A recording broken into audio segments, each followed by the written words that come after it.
नमस्कार, मैं हूं रविंद्र जैन और आप देखना शुरू कर चुके हैं सबकी खबर। क्या वाकई मध्य प्रदेश भारतीय जनता पार्टी में सब कुछ ठीक नहीं चल रहा है? क्या ये सही है कि भारतीय जनता पार्टी के तमाम लोग जो चाहे भारतीय जनता पार्टी में पहले से रहे हों या बाद में भारतीय जनता पार्टी ज्वाइन की है, ये सब दलाली में लगे हैं, धन कमाने में लगे हैं? क्या ये सही है कि भारतीय जनता पार्टी के पुराने लोगों को भी अब परेशानी होने लगी है क्योंकि नए लोग आकर पदों पर बैठ गए हैं, विधायक बन गए हैं, पार्षद बन गए हैं, मंत्री बन गए हैं? और क्या कारण है कि भारतीय जनता पार्टी के मध्य प्रदेश के सबसे पुराने वरिष्ठ नेताओं में शुमार रघुनंदन शर्मा अब खुलकर मांग करने लगे हैं कि जो भारतीय जनता पार्टी में कचरा आ गया है इसे वापस करिए, इसको हटाइए, वरना ये प्रदूषित हो जाएगी। कल रघुनंदन जी शर्मा ने सबकी खबर पर जो इंटरव्यू दिया है वो एक तरह से धमाकेदार इंटरव्यू माना जा रहा है। उन्होंने साफ साफ शब्दों में कहा है कि भारतीय जनता पार्टी में सिर्फ और सिर्फ दलाली चल रही है। भारतीय जनता पार्टी के नेता अब अधिकारियों से मिलकर लूटने में नहीं, लूट खसोट करने में लगे हुए हैं। आगे बढ़ने से पहले मैं कुछ झलकियां रघुनंदन शर्मा के इंटरव्यू की सुनाना चाहता हूं ताकि अब इस इंटरव्यू को आप सुनेंगे, क्योंकि हम रघुनंदन शर्मा के इस इंटरव्यू के आधार पर ही वरिष्ठ पत्रकार अरुण दीक्षित जी से बात करने वाले हैं। पहले आप रघुनंदन जी के वो आरोप सुन लीजिए जो कल उन्होंने खुलेआम लगाए हैं। यहाँ तक कह दिया कि भारतीय जनता पार्टी की कुर्सियों पर बैठे हुए जो पदाधिकारी हैं अब उनकी चमड़ी मोटी हो गई है, वे कुछ सुनने को समझने को तैयार नहीं है। सुनिए रघुनंदन शर्मा के इंटरव्यू की कुछ झलक। आज मैं देखता हूं तो चारों तरफ कार्यकर्ता दुखी है, परेशान है। जो आता है वो यही कहता है कि अमुक नगर पालिका अध्यक्ष पैसे मांगता है, अमुक पार्षद पैसे मांगता है, अपने ही कार्यकर्ताओं को नहीं छोड़ते। अब ये क्या दशा हो गई है भारतीय जनता पार्टी की? मैं इससे बड़ा विचलित हूँ, क्या बताऊँ मैं आपको, मैं कह नहीं सकता। अब या तो मैं सार्वजनिक जीवन से संन्यास ले लूं, यद्यपि मैं भारतीय जनता पार्टी के सारे दायित्वों से मुक्त हूं, कहीं बंधन में नहीं हूं, मुक्त हूं, स्वच्छंद प्राणी हूं, स्वतंत्र प्राणी हूं, लेकिन उसके बावजूद भी 40 वर्षों की सेवा के प्रतिफल में जिन सैकड़ों कार्यकर्ताओं से संबंध बने हैं, जिनको खड़ा किया है, जिनको आगे बढ़ाया है और जिन लोगों ने त्याग और तपस्या के माध्यम से इस पार्टी को अपने परिश्रम और पसीने से सींचा है, वो कार्यकर्ता यदि आज प्रताड़ित है, दुखी है, तो स्वाभाविक है वेदना होती है, पीड़ा होती है। रविंद्र बाबू, ये पूरे प्रदेश का हाल है। अरे भोपाल नगर निगम के पार्षद और पदाधिकारी लगे हैं इसी काम में, लूटपाट में लगे हैं। लूटपाट नहीं, खुली लूट खसोट में लगे। लूटपाट तो छोटा शब्द है, लूट खसोट में लगे। छोटे छोटे ठेकेदार जो कहीं ना कहीं भारतीय जनता पार्टी से जुड़े हैं, उनसे माहवारी बांधते हैं, नहीं देने पर उनके काम रोक देते हैं, उनको डिफॉल्टर घोषित करने की धमकियां देते हैं। अब ये सब धंधे यदि भाजपा करने लगे तो कांग्रेस कहाँ लगती है बेचारी, वो तो बहुत पीछे छूट गई। अब इसको संभालने वाला कौन है, कौन देखेगा, ये चिंता है। पहला, अभी आपने ये भी कहा है कि आपकी पार्टी के पार्षद, आपकी पार्टी के विधायक दोनों दलाली में लग गए हैं। कैसे बचाओगे पार्टी को? यदि विधायक और पार्षद ही पैसे कमाने में लगेंगे तो कैसे बचाओगे?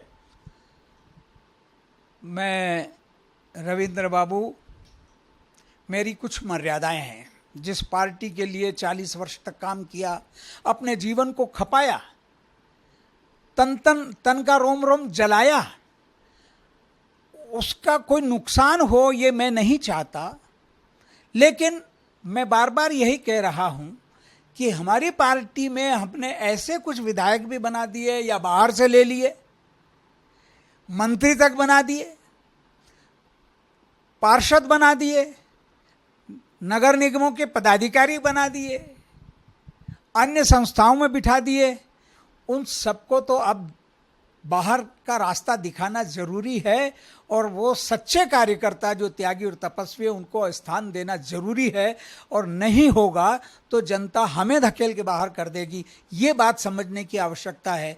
मैं इतना ही कह सकता हूँ, मैं किसी कार्यकर्ता का नाम लेना मैं अपनी गरिमा के अनुकूल नहीं समझता, किसी विधायक पार्षद का नाम लेना, वरना पूरे प्रदेश से लोग पीड़ित, दुखी, वेदना से भरे हुए मेरे पास आते हैं, अपनी करुण कहानियां जाकर के कहते हैं, पर मैं किससे कहूं। पहले तो वरिष्ठ लोगों के यहाँ पार्टी के पदाधिकारी जाकर के मिल जाते थे और उनकी बात सुन लेते थे। अब तो हमारे पदाधिकारी इतनी मोटी चमड़ी के हो गए हैं कि मेरे जैसे वरिष्ठ व्यक्ति के पास भी कोई आकर के नहीं पूछता कि क्या हाल चाल है, पार्टी ठीक कर रही है कि नहीं कर रही है, आप कुछ बताइए, आप कुछ मार्गदर्शन दीजिए। उनको कोई चिंता नहीं है, कोई फर्क नहीं पड़ रहा है, सब मस्त हैं, मोटी की चमड़ी के हो गए हैं। और उसका परिणाम आने वाली पीढ़ी को भोगना पड़ेगा। यह जो तपस्वी और त्यागी कार्यकर्ता, समर्पित कार्यकर्ता, जिनने अपने जीवन के बहुमूल्य समय को गंवाया है, खोया है, पार्टी में लगाया है और निस्वार्थ भाव से लगाया है, उनकी वेदना, उनकी हाय हमको खा जाएगी। तो ये टोटल इंटरव्यू 18-19 मिनट का है, मैंने आपको कुछ मिनट का सुनवाया है। अब हम बात करते हैं कि आखिर रघुनंदन शर्मा इतने नाराज क्यों हैं। क्या वाकई रघुनंदन शर्मा के कहने पर जो भारतीय जनता पार्टी के बाहर से यानी कांग्रेस से या दूसरे दलों से लोग जो बीजेपी में आए हैं, क्या उन्हें हटाने की हिम्मत है? क्या मंत्रियों को, विधायकों को, पार्षदों को आप पदों से हटा पाएंगे? क्या इस दलाली पर रोक लगा पाएंगे? ये ऐसे सवाल हो गए हैं जो भारतीय जनता पार्टी के लिए एक बहुत बड़ी चिंता का कारण हो सकते हैं। हमारे साथ वरिष्ठ पत्रकार अरुण दीक्षित जी हैं, हम उनसे समझते हैं। अरुण जी, कल आपने भी सुना होगा सबकी खबर पर रघुनंदन शर्मा जी का इंटरव्यू। रघुनंदन जी कभी कभी उनके आंसू आ रहे थे, कभी वो भावुक हो रहे थे, कभी चिंतित हो रहे थे, कभी वो बहुत गुस्से में थे कि जिस पार्टी को हमने बढ़ाया है, हमने गढ़ाया, उन्होंने कहा हमारे खून का एक एक तिनका इसमें लगा हुआ है। और आज पार्टी की स्थिति ये हो गई है कि कोई सुनने को तैयार नहीं है। पार्टी में दलाली चल रही है, नेताओं के साथ साथ अधिकारियों की ढाल पे भी खून लग गया है, वो भी रिश्वत खा रहे हैं। आखिर रघुनंदन शर्मा, जिस तरह से कह सकते हैं ना आप कि बादल फटते हैं, वैसे ऐसा लग रहा था कल कि रघुनंदन शर्मा जी फट पड़े हों। और जो रघुनंदन शर्मा जी ने कल कहा है उसके क्या निहितार्थ निकाले जा सकते हैं? रविंद्र जी, जो आपने सही कहा कि बादल की तरह फटे, रघु जी को मैं 30 साल से जानता हूं। और जो आपने कहा, जो उन्होंने कहा, मैंने उन्हें जब भाजपा कार्यालय बन रहा था तो ईंट पत्थर उठाते देखा है, एक एक हिसाब करते देखा है, और कैसे काफ़ी लंबे समय तक वो कार्यालय मंत्री रहे, वो राज्यसभा सदस्य रहे हैं, वो विधायक रहे हैं और पार्टी के उपाध्यक्ष रहे हैं। और आज भी जो नेता हैं, चाहे वो पहले के शिवराज सिंह चौहान हो या मोहन यादव हो, सब उनके आगे नतमस्तक दशकों से रहे हैं। आज जो स्थिति बन गई है कि अपने घर में ही उनकी पूछ नहीं है। वो देख रहे हैं कि जिस पार्टी को उन्होंने अपने खून पसीने से सींचा, ठाकरे जी के साथ, पटवा जी के साथ, जोशी जी के साथ, पूरा जो टीम थी उस जमाने की, इन लोगों ने, इसीलिए इन्हीं की वजह से मध्य प्रदेश बीजेपी की नर्सरी था, संघ की नर्सरी था। वो पार्टी आज कहाँ खड़ी है?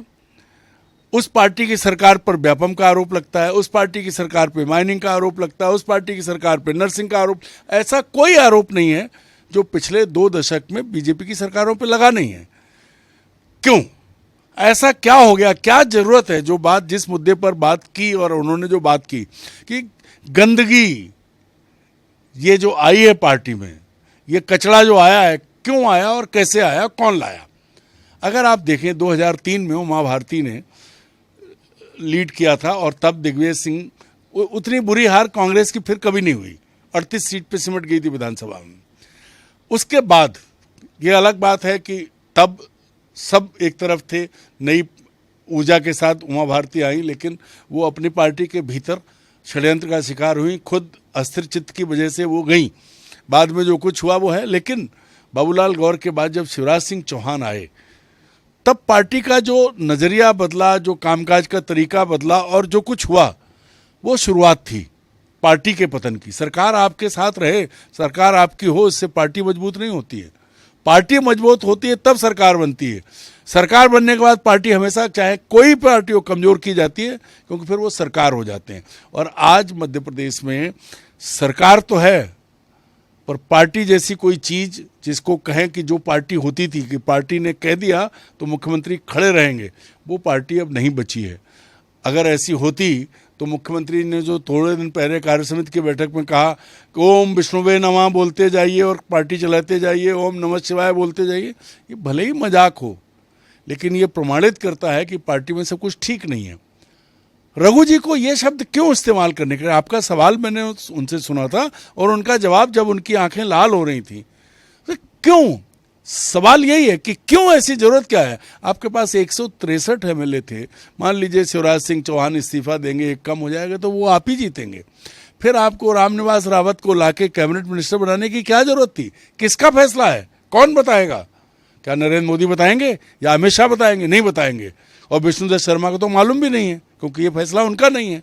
और ये सवाल रघुनंदन शर्मा ही पूछ सकते थे और कोई पूछ भी नहीं सकता। अन्यथा अगर ऐसा होता तो इसी पार्टी में सबसे वरिष्ठ हैं जयंत मलैया, उसके बाद गोपाल भार्गव, अजय बिश्नोई, सीताहरण शर्मा, अर्चना चिटनिस, ओम प्रकाश सकलेचा, मीना सिंह, ऐसी एक लंबी लाइन है जो दशकों से विधायक हैं, जिन्होंने पार्टी में जिनकी पीढ़ियां गुजर गई हैं। वो लोग इस लायक नहीं है, वो बैठे हैं, सिर्फ विधायक हैं। उनकी पूछ परख खत्म हो गई है, जब क्योंकि वो क्या दोष यही कि वो भाजपा में पैदा होकर बड़े हुए और आप कांग्रेस से इधर उधर से जहां से आपको मिल रहा है। भाई ऐसी क्या खासियत थी? भाई ठीक है, आप बहुत अच्छे हो सकते हैं, आपका खून बड़ा ठंडा हो सकता है या दिल बड़ा हो सकता है कि कल तक जो आपको माँ बहन की गाली देता रहा उसे आप बराबर बिठाएं, अपनी थाली में से उसे भोजन कराएं, ये आप कर सकते हैं। लेकिन ऐसी मजबूरी क्या है? लेकिन सवाल ये है कि रघुनंदन जी शर्मा की बात सुनने वाला कौन है? रघुनंदन जी ने अपनी भड़ास निकाल ली। क्या कोई लगता है कि उनकी इस बात का कोई असर होगा, इसका कोई परिणाम निकलेगा मध्य प्रदेश में? देखिए, ये बात तो उन्होंने खुद अपने बयान में कही थी कि मैं आज किसी पद पे नहीं हूं, मैं पदों से मुक्त हूं, लेकिन आज भी वो भाजपा के सदस्य हैं। आज भी भाजपा का जो संगठन खड़ा है, जो आज चाहे पिछले 15 साल से सक्रिय हो, 50 साल से सक्रिय हो, उसको मालूम है, और 10 साल से सक्रिय हो, ये तो सबको मालूम है कि एक रघुनंदन शर्मा है जिन्होंने ये किया है। पार्टी की बिल्डिंग वो तोड़ दी गई, उसकी ईंट ईंट में रघुनंदन शर्मा थे। तो मत सुनो, वो दबाव भी नहीं डाल रहे हैं। जो बात उन्हें घर के बुजुर्ग के नाते कहनी चाहिए, आपने सवाल पूछा, उन्होंने कही और सच बोला है। और दुर्भाग्य यही होगा बीजेपी का कि वो नहीं सुना नहीं जाएगा, और दुर्भाग्य शुरू हो चुका है। अगर ऐसी स्थिति नहीं होती तो नरेंद्र मोदी 400 पार की उड़ान भरते भरते 240 पे नहीं आते। और उन 240 में भी अगर आप समीक्षा करेंगे तो 100 से ज़्यादा सीटें बहुत कम अंतर से जीती हुई हैं, या सीधे सीधे कहें कि चुनाव आयोग की मदद से जीती हुई हैं। ये चीज़ है ना सुना। देखो, नरेंद्र मोदी को सुनने की आदत नहीं है, इसीलिए उन्होंने सबसे पहले किसको निपटाया था? मुरलीमोहन जोशी और लालकृष्ण आडवाणी को। तो वो किसी को सुनेंगे नहीं। उन्होंने अपने साथ उन योग्य लोगों को भाजपा के नहीं रखा है जो दिमाग रखते हैं, जवान रखते हैं। सब बाहर हैं, किसी एक का नाम लेने की जरूरत नहीं है। वो सुनेंगे नहीं, लेकिन कौन पहले? अभी तो कोई कहने वाला नहीं है ना, किसी ने बात कही भी नहीं है ये। हाँ, ये जरूर है कि कंट्राडिक्शंस जो हैं, जिसको कहते हैं विरोधाभास, आप नितिन गडकरी के बयानों को लीजिए। महाराष्ट्र में जो हालत बीजेपी की हो रही है, सबसे किसी से छुपी नहीं है। कुछ दिन पहले मैंने, हो सकता है किसी पुराने समारोह में पुराना वीडियो हो, व्यंग कर रहे थे वो कि यहाँ घोड़ों को नहीं मिल रही घास और गधे खा रहे चमनप्रास। आज हमने कहीं अखबार में पढ़ा है उनका बयान कि जात की बात करेगा उसको लात मारूंगा। अब एक बयान मैंने गडकरी का देखा, जात पर लात, और दूसरा मैंने शिवराज सिंह चौहान का देखा कि वो राजस्थान में धाकड़ समाज के सम्मेलन में शामिल होकर खुद को गौरवान्वित महसूस कर रहे थे। ट्वीट किया, किरार धाकड़। तो अब ये कंट्राडिक्शन, ये विरोधाभास है। एक बीजेपी वो है जिसके नेता गडकरी थे, और गडकरी अपने अच्छे कामों के लिए जाने जाते हैं। आज दबाव में है, उन्हें पूछा नहीं जा रहा है, वो गले में मछली के कांटे की तरह फंस गए हैं नरेंद्र मोदी के कि वो ना निगल सकते हैं ना उगल सकते हैं। आखिर कारण क्या है कि आज जब मोहन यादव अपनी सरकार में जमावट में लगे हुए हैं, नए सिरे से पूरी तरह जमावट कर रहे हैं, शिवराज जी एक तरह से मध्य प्रदेश से पूरी तरह बाहर चले गए हैं, आज अचानक रघु जी को बोलने की जरूरत क्यों पड़ी? रघु जी पहले भी बोल सकते थे। सरकार में भ्रष्टाचार तो 15-20 साल से लगातार चल रहा है, कम ज़्यादा होता रहता है, इस वक्त हो सकता है कुछ ज़्यादा हो, लेकिन अभी इस समय रघु जी को इतना बड़ा बयान देने की, इतना गुस्सा होने की जरूरत क्या पड़ी? क्या इस समय कुछ ज़्यादा भ्रष्टाचार हो रहा है या कुछ और कारण है? देखिए, रघु जी लगातार बोल रहे हैं, आप संज्ञान में लाइए। उन्होंने शिवराज सरकार के समय भी कई बार बातें की और चिट्ठियां भी लिखी रघु जी लगातार ये काम कर रहे हैं। अब ये है कि अब आपके चैनल पर जब उन्होंने बात की है तो विस्तार से 20 मिनट का समय बहुत होता है और बहुत सारी बातें की उन्होंने। बस ये है कि सिर्फ रघु जी बोल रहे हैं। गोपाल भार्गव ने सिर्फ इतना कहा 15,000 दिन से विधायक हूं पर मंत्री बनने लायक नहीं हूं। मलैया जी कुछ नहीं बोले हैं। अजय बिश्नोई इशारों में बात करते रहे हैं। जानकारी है कि अब ये पार्टी फोरम पे बात कर रहे हैं तो उन्होंने इतना साहस दिखाया क्योंकि अब वो उनका कुछ बिगाड़ा नहीं जा सकता। और दुख स्वाभाविक है कि उनकी जो भूमिका है मध्य प्रदेश में बीजेपी में, आज उनका कोई समकालीन उस तरह का नेता नहीं बचा है। अगर तब के लोगों में हम ढूंढना शुरू करेंगे तो हिम्मत कोठारी हैं, बाहर के हैं, भोपाल में नहीं है कोई। तो ये जो चीज़ है। और दूसरा, रविंद्र जैन जैसे सवाल पूछने वाले भी लोग कहाँ हैं? कौन जाके बात करता है? लोग नहीं जा रहे हैं, मीडिया वाले डर के मारे नहीं जा रहे हैं। अगर रघु जी के सामने जाए तो रोज बोलेंगे, वो बहुत दिन से बोल रहे हैं। एक और दूसरी बड़ी बात यह है कि सुन कौन रहा है जो आपने कहा, पर चीज रिकॉर्ड पर तो जा रही है, बोला गया है आपके चैनल के माध्यम से, लाखों लोगों ने देखा सुना है उनको। आज भाजपा नेतृत्व की जो सबसे बड़ी समस्या है दिल्ली के स्तर पर कि वो सुनता नहीं है और एक आदमी का नेतृत्व है। उसने जो कह दिया वो सबको मानना पड़ता है। पूरे देश में कहीं से किसी ने कोई आवाज उठाई? अभी जब मंत्रिमंडल विस्तार हुआ है तो कर्नाटक से एक सांसद हैं, रमेश सरनेम मुझे नहीं याद आ रहा है, दलित सांसद हैं, उन्होंने कहा कि बीजेपी में दलितों की इज्जत नहीं है।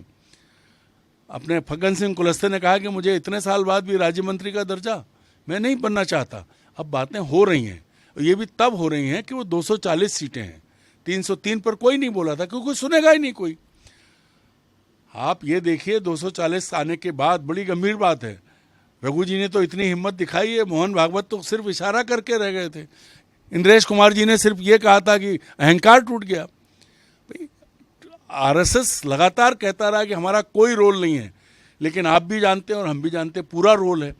और आज उन्हें बिल्कुल किनारे पर कर दिया गया है। नरेंद्र मोदी के आगे आज किसी की नहीं चल रही है, ना देश में, ना संगठन में, ना भाजपा में, कहीं नहीं, किसी की कोई औकात नहीं है। चलिए, एक बात रघु जी ने कल बहुत महत्वपूर्ण कही है और वो ये कि जो दूसरे दलों से आए हैं, जिन्हें हमने मंत्री बना दिया, सांसद बना दिया, विधायक और पार्षद बना दिया है, इस कचरे को बाहर करिए। क्या आज की भारतीय जनता पार्टी में इतनी हिम्मत है कि जो चाहे वो सिंधिया जी के साथ आए हों या सिंधिया के बगैर आए हों, क्या इन्हें बाहर किया जा सकता है?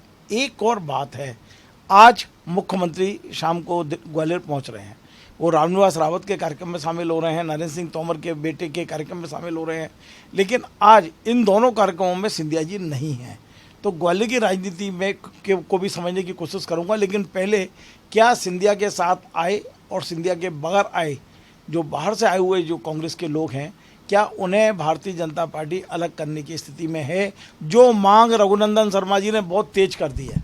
देखिए, रघुनंदन शर्मा जी की मांग अपनी जगह है, आप मध्य प्रदेश तक ही सीमित मत रहिए। आप नरेंद्र मोदी की जो भाजपा है उसका पूरा तरीका देखिए। मध्य प्रदेश में तो सरकार आपको बनानी थी, आपने सरकार गिराई, ये खुला आरोप है कि खरीदे गए। अब ये असलियत तो सिंधिया जी जाने और उनके साथ के विधायक जाने, लेकिन चाहे महाराष्ट्र हो, राजस्थान हो, हरियाणा हो, हिमाचल हो, उत्तर प्रदेश हो, ये एक बात से थोड़ा हट रहा हूं कि उत्तर प्रदेश जहां संपूर्ण बहुमत था, वहां भी नरेंद्र मोदी ओम प्रकाश राजभर को ले आए और वो राजभर वहां मुख्यमंत्री से नहीं पूछा गया, उन्हें सरकार में मंत्री बनवा दिया। तो नरेंद्र मोदी की जो मनमानी है, मैं कहता हूं कि बीजेपी अपने बूते पर आराम से इन सभी राज्यों में खड़ी हो सकती है, लेकिन जो राजनीति नरेंद्र मोदी कर रहे हैं, नरेंद्र मोदी की आदत यह है कि अपनी थाली भरी है वो नहीं देख रहे हैं, वो दूसरे की थाली में कूड़ा डालना चाहते हैं ताकि वो खाना ना खा सके। वो उन दलों को कमजोर कर रहे हैं जिसकी जरूरत नहीं है। क्या ये लोकतंत्र में उचित है इस तरह का करना? नहीं, ये कहाँ का लोकतंत्र है? लोकतंत्र में उनका आप देखिए ना, किसी भाजपा नेता की आज कोई हैसियत नहीं है। आप ताजा उदाहरण संसद का देख लीजिए, जब राष्ट्रपति के अभिभाषण पर चर्चा हुई उसके बाद नरेंद्र मोदी ने पूरा भाषण किस पे दिया? राहुल गांधी पे। बालक बुद्धि से लेके जो कुछ कर सकते थे वो उन मुद्दों पर बात नहीं कर पाए जो देश के सामने खड़े थे, जो देश को आज आग में झोंक रहे हैं। इतनी अंदर आकुलता है कि मणिपुर सुलग रहा है, चाइना इधर से उधर आ रहा है, अग्निवीर, किसान, कोई ऐसी चीज़ नहीं है जो रुकी नहीं, उस पर बात नहीं की। वो राहुल पे हमला कर रहे थे। तो उनकी मानसिकता सरकार और देश ठीक से चलाने की नहीं है। वो जिसको कहते हैं ना कि एक स्वच्छ मानसिकता के साथ काम नहीं कर रहे हैं, वो टारगेट विपक्ष को कर रहे हैं। वो भले ही अब आज बताइए, आज रामनिवास रावत की क्या जरूरत थी, क्यों बनवाया? इसी तरह अपमानित किया। रामनिवास रावत को 6 दिन हो गए, विभाग नहीं दे पा रहे, कारण क्या है? देखिए, इसका कोई कारण नहीं, दे क्या, सबसे बड़ी चीज है फैसला वहां से होगा। आप जो कह रहे थे मोहन यादव, देखिए ये दुर्भाग्य है, मोहन यादव कहने को मुख्यमंत्री हैं, थोड़ी बहुत जो उनकी चल जाती हो चल जाती हो, कोई नीतिगत फैसला, कोई भी चीज़ वो अपने आप नहीं कर सकते। और जितनी बदनामी उनकी पिछले 6-7 महीने में हुई है, जो जो चीज़ें उनको लेकर के चल रही हैं उनके पास होंगी, ये उनके लिए, युवा हैं, कम उम्र के हैं, बैकवर्ड हैं, गरीब घर से आए हैं, लेकिन आज गरीब नहीं है अलग बात है, लेकिन उनको ये देखना पड़ेगा कि उनके नाम के साथ क्या हो रहा है।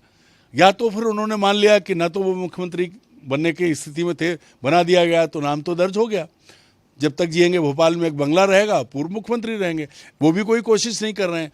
अन्यथा जो परिस्थितियां मध्य प्रदेश में हैं, हिमाचल प्रदेश में सरकार गिराने की क्या जरूरत थी, उनकी सरकार थी।